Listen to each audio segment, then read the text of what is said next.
So I would say I'm grateful for the frost on the roof this morning that was really beautiful in the sun, or the breeze on my face when I was going for a run, the cute ducklings in the canal in the morning. I'm grateful that I can walk. I'm grateful that I can see so well. I'm specific small things that you probably would never have the space to think about because you're so occupied with all the big things that are happening in life. Soft blankets, grateful for vegan cheese. I'm grateful I have so many friends I can rely on. I'm grateful for being where I am today. Hi, I'm Alice. I'm 27. I'm from Lancaster and I'm a freelance writer and editor. I started practicing gratitude when I started journaling for the first time. So in January 2020, new year, new me kind of mentality. And I'm on day 641 of my journaling, and I can't imagine my life without it.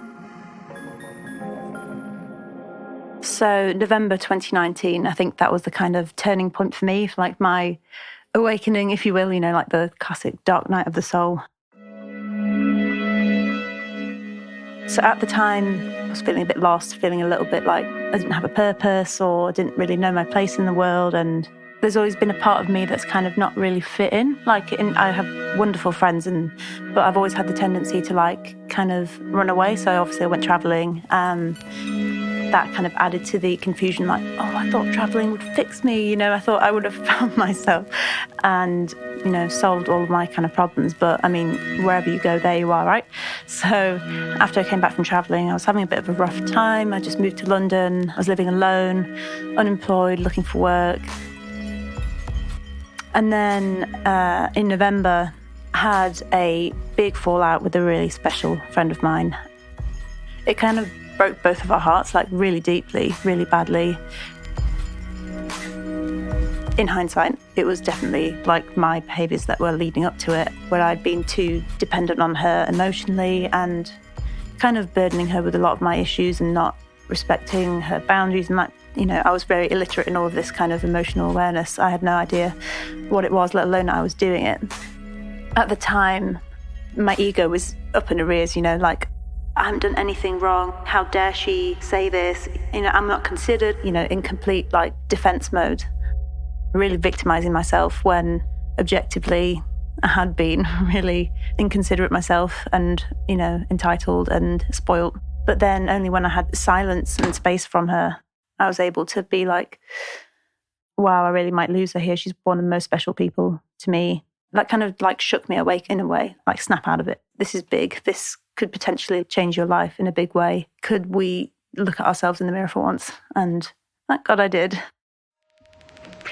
I remember this one specific moment where I was just kind of dry sobbing over the counter. There were no tears coming. I don't know what it was that was just kind of being exercised from me somehow. And waking up, realizing maybe I was actually wrong about that. Maybe I was in the wrong. I'm not the victim. I'm not a victim of anything unless I choose to be, which was actually really empowering as much as it was emotional. That was a big sort of light bulb that, I'm not just myself on my own little planet. We were able to repair the friendship over time, and apologies from my end and acknowledgements of my behaviour and changing my behaviour, because that's, the best form of apology. Thank God I did, because now we're stronger than ever.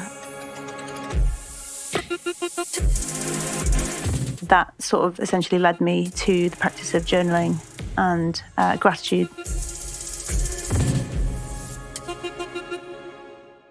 The whole self-care kind of model, to me, I rejected before. I kind of thought, it's self-indulgent, it's narcissistic. But then I kind of thought, I knew I needed to change and just grow. So at that point, I was kind of hopeless. I was I'll try anything. I really want to work on myself. I feel I know that's what I need to do. I'm just going to start with journaling. I'm just going to start trying this whole gratitude thing, see if it works. I'm going to be curious about it. I'm going to be open. But rather than just kind of giving up, as I would have done before, and just, kind of flipping the table and getting frustrated, there was just kind of an inner knowing inside of me that was just stick with it. Just see how it goes. Just try. You never know. So I'm just digging out my pile of journals that I went through last year. I can't bring myself to throw them away. Oh, I think we have about 6 or 7. And even more at home as well. I'm gonna have one. There we go. So I think the one I'm looking at the moment is, yeah, this is, I think, my first one, so 2019.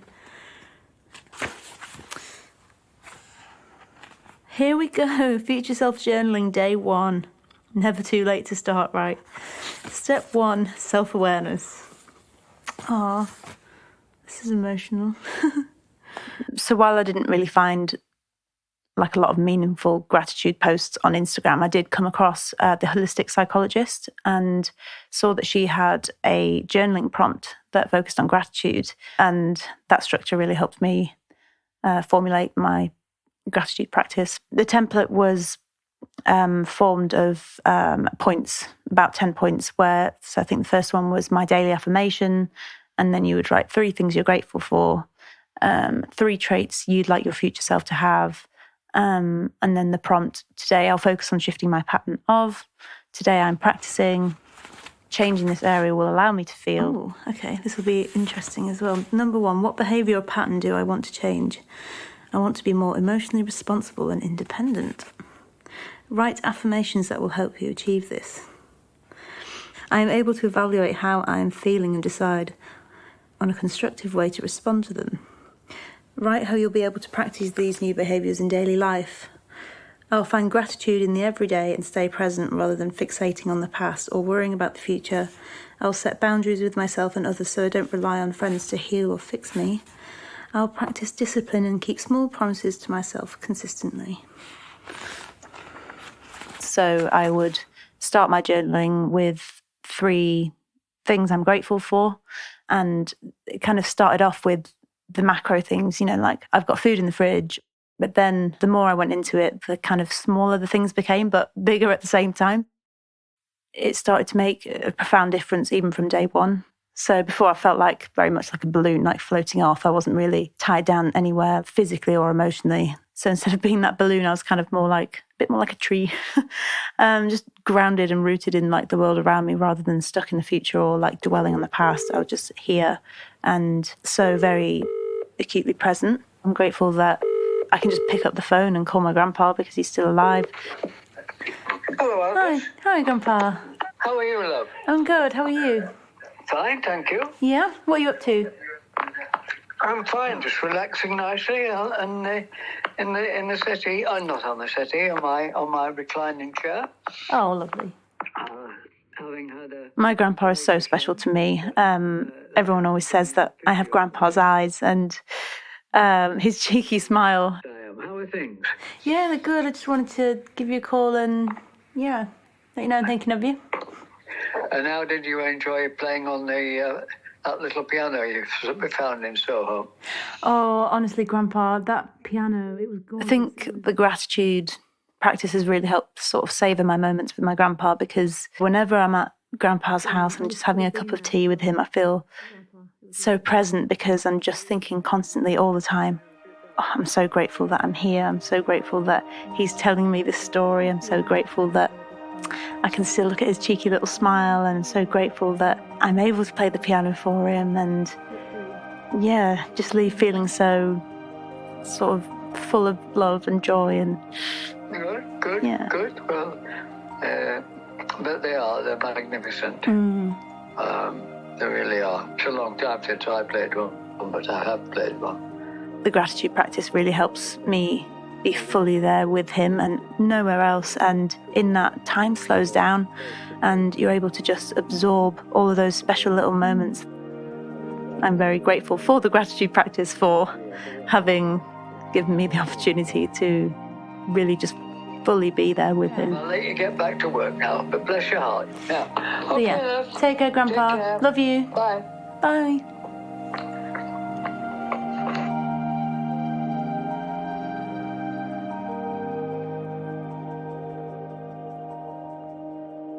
I think gratitude used to be so alien to people. And I don't know, it used to be perceived as like a preachy kind of religious thing, like, you know, like saying your prayers before dinner or something and what you're grateful for kind of thing, which is why I think a lot of people would reject the idea. I think people used to think that it was intrinsic in their being because, like, oh, obviously, why wouldn't I be grateful? Because, I don't know, maybe take a bit of offence at it, like it would then assume that they're not grateful for what they have when it's not that at all. So I think it can be a very personal thing. I mean, you don't even have to write it down or do any kind of formal practice. You can just think about things throughout the day, or just notice things when you're out on a walk or when you're spending time with someone really special, and just reflect on those, like, privately. You know, it doesn't have to be a big exhibitionist kind of show or, you know, parade. It can be something really private. And either way, if you want to share it or not, it still makes a massive difference to your life. I mean, obviously, this has made a huge difference to my life, and it's very easy to discount gratitude as just like a spiritual kind of practice that's very exclusive. And I think that's a very reductive way to think about it, because it's so backed by science that it can, you know, I mean, there's a plethora of things that it can do for you, like, you know, improve your sleep, pain management. It's really good for anxiety and depression and relieving those symptoms, and emotional awareness as well, and consciousness, just the whole realm of things that are good for you.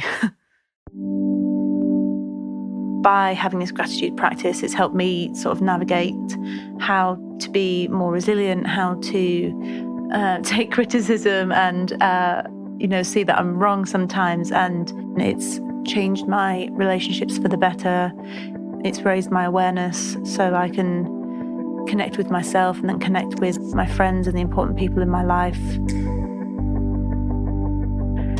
It's going to sound so corny, but I'm so proud of myself for, like, how far I've come and what I've achieved, and how I've managed to cultivate the things that I want in my life, and, you know, maintain and build new friendships and try new things. And I've just grown so much emotionally, and I'm just much happier. I'm feeling optimistic about the future rather than in a perpetual state of fear and, you know, self-sabotage and that kind of thing. I actually feel like I can change now, and I've got the tools, and I'm making it work. I can't imagine my life without a gratitude practice now, because I feel like someone would switch the light off in my life and I kind of wouldn't be able to see, in a way. I feel like gratitude is one thing that kind of grounds me and reminds me of who I am, why I'm here, how far I've come, and I can't imagine my life without it.